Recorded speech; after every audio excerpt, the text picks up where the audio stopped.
Good day everyone. So we are the group 4 and we will going to report about taxation. But before that, I will going to introduce to you our different topics. First, we will be going to know the definition of taxation, the elements of taxation, train law, the 4 Rs of taxation, and the different types of tax. So hi everyone, I am Maria Sofia Grace Portillo. I am the first reporter and I am going to discuss or to define what is taxation. So what comes into your mind when you hear the word taxation or tax? So taxation is an inherent power by which the sovereign state imposes financial burden upon persons and properties as means of raising revenues in order to defray necessary state expenses. And the first known system was in ancient Egypt around 3000 BC to 2000 BC. In the Philippines, it was introduced colonial Spain through galleon trading, bandala system, polo y servicio, economienda system, and later through a cedula by the Americans. Taxation is one of the 3 inherent powers that solely belong to the executive branch of the Philippines government.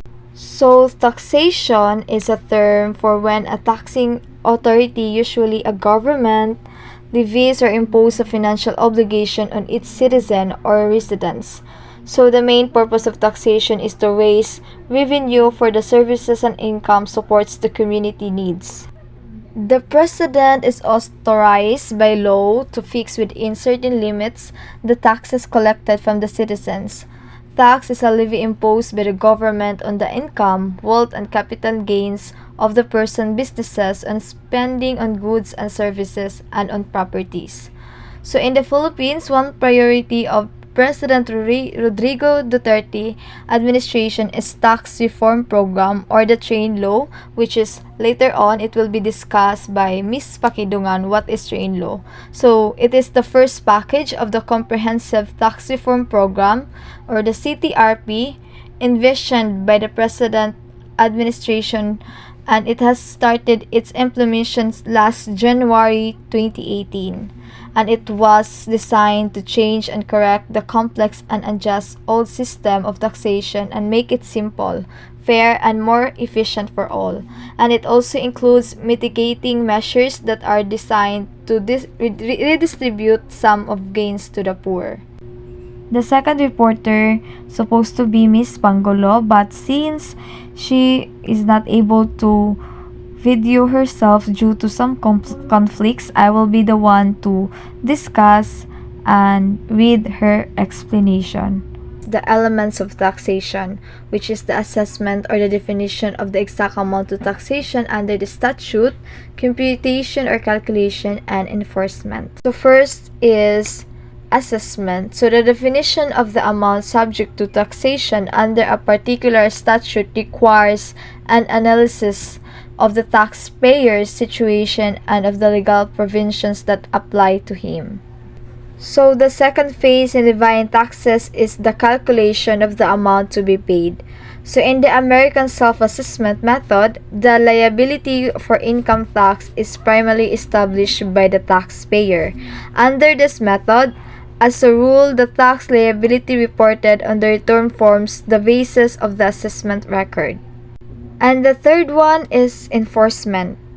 If the taxpayer fails to pay within the legally prescribed period or within a very short time afterward, the competent tax office undertakes to collect the amount due.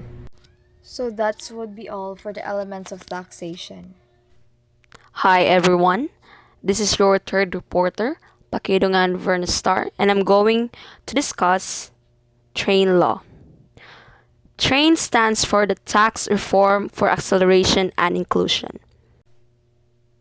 The TRAIN law adheres to one basic principles of taxation, which is simplicity. Tax system is made simpler, fairer, and more efficient.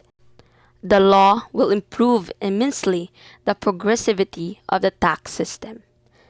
The tax assessment and determination in TRAIN law is made easy to understand by an average person. these taxes are only the basis where the government could get funds or budget that can be used for facilitating the needs of the society, whether national or local needs. Train law has the ability to create new wealth and see to its fair distribution. The Senate version of Train, or shall we say tax reform for acceleration and inclusion, started with building a theme, the theme of social justice, which is its moral arc and its dominant purpose. It also simplified the tax code to create the environment to expand the tax base and make payments easier. The Train law addressed the following: 1.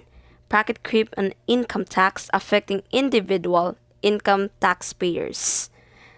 2. Tax relief for public and private sector employees by raising the annual income tax exemption and ceiling for the 13th month of another monetary benefits. Number 3. Issue on paying the right tax for the self-employed and professionals. Number 4. Building not only the country's physical infrastructure but also its human infrastructure. The VAT, or the value added tax, is an indirect tax, and the amount of tax may be shifted or passed on the buyer, transfer or lessee of the goods, properties, or services. Previously, many people used the exemptions in order to avoid tax dues. Now, only basic services like raw products, education, and health are allowed exemptions. The following services are now covered by value-added tax, like cooperatives, except those selling raw agricultural products with a total earnings not more than 3 million, domestic shipping importation, power transmission, low-cost housing, family homes with borders, and more.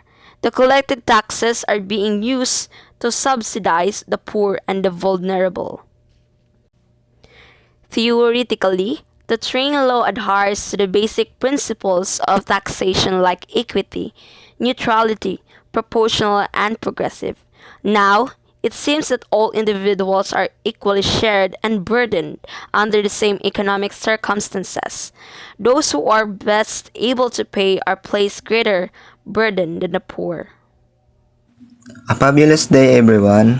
My name is Jericho D. Mustajam, and now we will be talking about revenue and redistribution. Revenue to fund public service, infrastructure, and administration. Redistribution to curb inequalities between individuals and between groups. Revenue is all about the Train law resulted in a significant increase in the price of essential goods. By increasing the excise duty on petroleum products, practically all products in the market increase in price. The inflation has an impact on more than just consumer. Small and medium-sized business experience the same problems. While redistribution is all about income, transfers to the poorest segment of society are the most direct way to keep inequality in check and reduce poverty in the short term.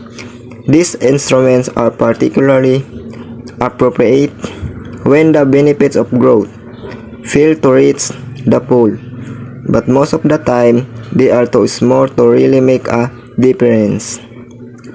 On average, tax on personal income and cash benefits to the poor are almost 10 times lower as a proportion of GDP than in advanced economies. Repricing to limit public bads such as tobacco consumption and carbon emissions. So, repricing. Governments use tax to change the prices of different goods and services to encourage or discourage them. That's why many governments slap on a whole lot of tax on things like tobacco. They don't want the people of using them. Carbon taxes are another example of taxation being used for repricing. making activities that cause pollution more costly. But it can go wrong if it's not done properly. If a carbon tax is designed badly, it can punish the wrong people, ordinary people, rather than those companies actually responsible for the bad behavior. Representation is to build healthier democratic processes, recognizing that higher reliance of government spending on tax revenues is strongly linked to higher quality of governance and political representation. So representation is a healthy democracy. Taxation threatens accountability between government and us, the people. When we're all paying into a central pool to fund the thing we need as a society and to build the kind of world we want to live in, it becomes all more apparent. And more important is that the government has obligation and it's answerable to us. Good evening, everyone. So, I'm Vanilin Rojas. So, my topic is kinds of taxes. First is income tax. Tax on all yearly profits arising from property acquisitions, trades, or office. Tax on a person's income, emoluments, and profits. So, income tax is a tax imposed on individuals or entities in respect of the income or profits earned by them. Income tax is generally computed as a product of a tax rate times the taxable income. The second is the donor tax. Tax imposed on donations inter vivos or those made between living persons to take effect during the lifetime of the donor. So, donor tax is a tax on donations or gift and is imposed on the gratuitous transfer of the property between two or more persons who are living at the same time of that transfer. The third is estate tax. Tax on the right of the deceased person to transmit property of death.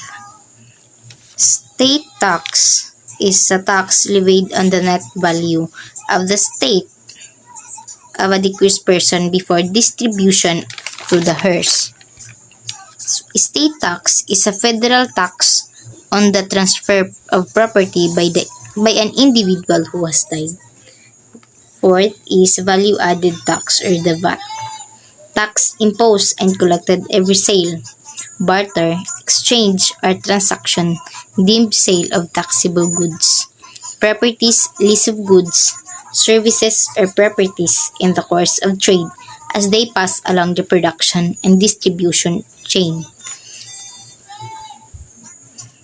So, value-added tax is a consumption tax on goods and service that is levied at each stage of the supply chain where value is added from initial production to the point of sale.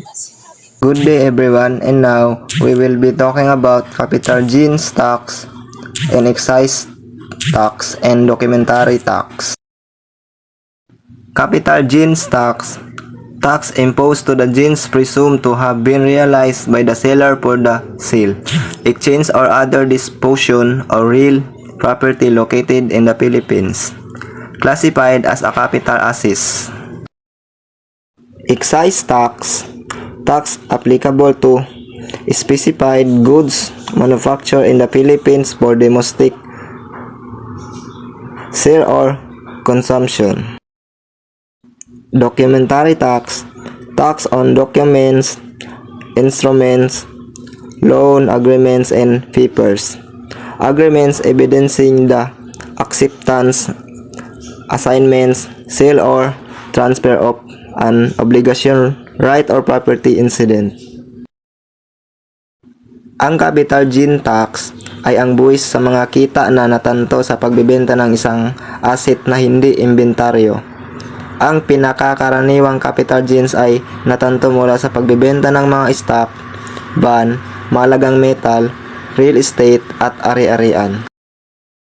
Ang mga excise tax ay mga buwis na ipinapataw sa iba't ibang produkto, serbisyo at aktibidad, ang mga naturang buwis ay maaaring ipataw sa tagagawa, retailer o consumer, depende sa particular na buwis.